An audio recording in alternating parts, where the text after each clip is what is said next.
आपला जे काही आपल्या पदरात थोडंफार पडलेलं आहे मागच्या 3 पिढ्यांच्या संघर्षामुळे हे जे काही तुम्हाला आज मिळालेलं आरक्षण आहे ते काही तुम्ही तुम्हाला फुकट दिलेलं नाही किंवा याच्यामुळे त्याच्यामुळे असं नाही आहे। ओबीसीच्या मागच्या 3 पिढ्यांनी संघर्ष केला म्हणून हे आरक्षण तुम्हाला मिळालेलं आहे। पण नंतरच्या पिढीला ते सांभाळता आलेलं नाही हेही आपण लक्षात घेतलं पाहिजे। मागच्या 3 पिढ्यांनी का मिळवलं? कारण मागच्या 3 पिढ्यांमध्ये जे संघर्ष झाले ते वैचारिक स्तरावरचे संघर्ष होते आणि आंदोलन करणारे जे नेते होते ते प्रामाणिक ओबीसी नेते होते आणि म्हणून त्यावेळच्या जनतेने त्या प्रामाणिक ओबीसी नेत्यांना सत्तेवर सुद्धा बसवलं। अगदी स्वातंत्र्यानंतरची पहिली पिढी या पहिल्या पिढीने ओबीसीसाठी जे काही संघर्ष केले आंदोलन केले त्या पहिल्या पिढीने आपल्या हयातीमध्येच ओबीसींना सत्तेवर बसवलेलं आहे। 1967 साली बिहारमध्ये, यूपीमध्ये, तामिळनाडूमध्ये, आंध्रामध्ये मोठ्या प्रमाणात ओबीसी मुख्यमंत्री झाले, ओबीसी पक्षाचे मुख्यमंत्री झाले। 1967 साली उत्तर प्रदेशमध्ये राम नरेश यादव ओबीसी मुख्यमंत्री झाले। त्यानंतर बिहारमध्ये 2 वेळा कर्पूरी ठाकूर हे नाभिक समाजाचे हे 2 वेळा मुख्यमंत्री झाले बिहारमध्ये। आणि तामिळनाडूमध्ये अण्णादुराई हे 1967लाच तामिळनाडूमध्ये मुख्यमंत्री झाले आणि यांचे पक्ष सुद्धा ओबीसीचेच होते, लक्षात घ्या। तर ती पहिली पिढी।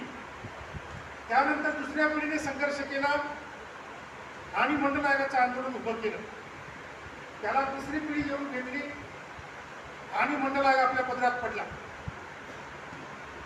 चौथी पिढी नालायक होती। चौथ्या पिढीने हे मिळालेलं आरक्षण घालवायला सुरुवात केली। कशी सुरुवात केली? 3 पिढ्यांपर्यंत प्रामाणिक ओबीसी नेते होते, त्यांचे ओबीसीचे पक्ष होते आणि म्हणून ते सत्तेवर येत होते। चौथ्या पिढीने काय केलं? आमच्या ओबीसीच्या चौथ्या पिढीने काय केलं? काही षडयंत्र निर्माण केली गेली वरच्या जातीकडून। ती षडयंत्र समजून घ्यायला आपण कमी पडलो। पहिलं षडयंत्र काय होतं? पहिलं षडयंत्र हे होतं की प्रत्येक राजकीय पक्षाने आपापले ओबीसी नेते निर्माण केले। काँग्रेस, राष्ट्रवादी काँग्रेस, शिवसेना, भाजप यासारखे जे प्रस्थापित पक्ष आहेत यांनी आपले स्वतःचे ओबीसी नेते निर्माण केले। तोपर्यंत या पक्षांना ओबीसी नेत्यांची गरज भासत नव्हती। पण जसा मंडल आयोग लागू झाला आणि देशभर ओबीसीची एक वोट बँक तयार झाली, राजकीय जागृती निर्माण झाली आणि मग ही राजकीय जागृती कॅश करण्यासाठी प्रत्येक राजकीय पक्षाने आपले आपले ओबीसी नेते निर्माण केले। बरं, हे ओबीसी नेते निर्माण करताना ते जे नेते होते ते आधी कोणते नेते होते? कोणाचे नेते होते? तर ते आधी हिंदू नेते होते।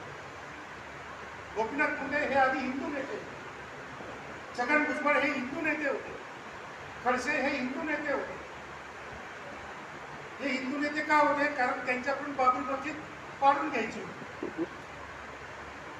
छगन भुजबळ, गोपीनाथ मुंडे, खडसे, उमा भारती, कल्याण सिंग, लोधी हे सगळे जे ओबीसी नेते आज म्हटले गेले त्यावेळेस ते हिंदू नेते होते आणि त्यांना काम काय दिलं?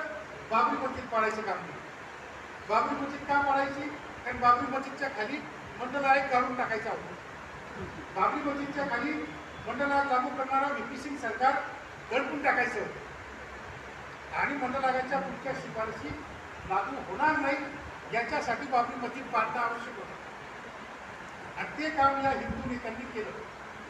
बाबरी मस्जिद पडली, मंडल आयोगाची चळवळ पण कमजोर झाली, एकच शिफारस लागू झाली, पुढच्या शिफारसी लागू होऊ शकल्या नाहीत आणि जेव्हा ओबीसीची राजकीय जागृती झाली ती कॅश करण्यासाठी हे हिंदू नेते जे होते बाबरी मस्जिद पाडणारे मुंडे असतील भुजबळ असतील किंवा हे सगळे जे होते उमा भारती कल्याणसिंग लोधी हे सगळे एका रात्रीतनं ओबीसी नेते झाले. या पक्षांनी त्यांना सांगितलं की आजपासून तुम्ही हिंदू नेते नाही, आजपासून तुम्ही ओबीसीचे नेते. आणि अशा खोट्या ओबीसी नेत्यांच्या पाठीमागे आपण सगळे धावलो.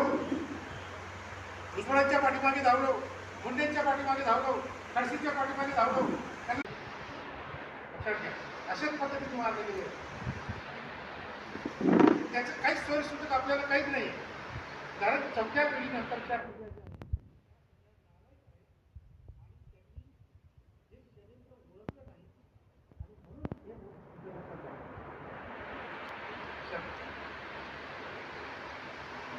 तर हे षडयंत्र जोपर्यंत आपल्या लक्षात येत नाही, छोट्या ओबीसी नेत्यांच्या पाठीमागे धावणं जोपर्यंत आपण बंद करत नाही आणि खरे ओबीसी नेते जोपर्यंत आपण उभे करत नाही तोपर्यंत आपलं काही खरं नाही. ओबीसीचं खरं नाही लक्षात येईल. मी नेहमी तामिळनाडूतून उदाहरण देतो. आता पण सोनार साहेबांनी विषय काढला 69% आरक्षणाचा आणि ओबीसीची राजकीय चळवळ का उभी राहत नाही हे आपले सूर्यभानजी पण बोलले. ते म्हणतात माझं शिक्षण फार कमी आहे पण पीएचडी केलेल्या मुलाला कोणी देणार नाही. सूर्यभानजी एवढा त्यांचा काळा अभ्यास आहे. ते तुम्हाला बोलताना दिसतच असेल इथं. तर ओबीसी शिक्षण हे एक साधन आहे. आपले संत श्रेष्ठ गाडगे महाराज एक दिवस सुद्धा शाळेत गेले नाही. त्यांना गम काही लिहिता येत नव्हतं. पण जेव्हा ते बोलायला उभे राहायचे समोर लाखो लोकांचा जमाव असायचा आणि पिन ड्रॉप सायलेन्समध्ये सगळे लोक त्यांचं म्हणणं ऐकून घेत होते. आणि ते काय बोलायचे, ते काही मनोरंजन करायचे नाही लोकांचे. ते लोकांना धपाटे घालायचे भाषणामध्ये, देवा धर्माच्या बाबतीत, अंधश्रद्धेच्या बाबतीत प्रबोधन करायचे. तरी लोक पिन ड्रॉप सायलेन्समध्ये ऐकायचे कारण ती पिढी प्रामाणिक होती.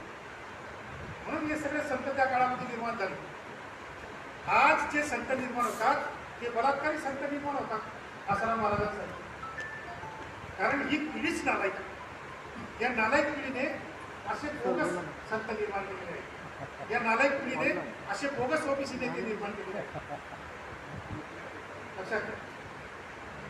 तुम्ही स्वतःला धार्मिक म्हणतात पण तुम्ही धार्मिक सुद्धा नाहीये. तुम्ही जर खरोखर धार्मिक राहिले असते तर चांगले संत निर्माण झाले असते. आसाराम महाराज बलात्कारी संत निर्माण झाले नसते. तर लोक नालायक आहेत म्हणून त्यांचे नेते नालायक असतात. लक्षात घ्या.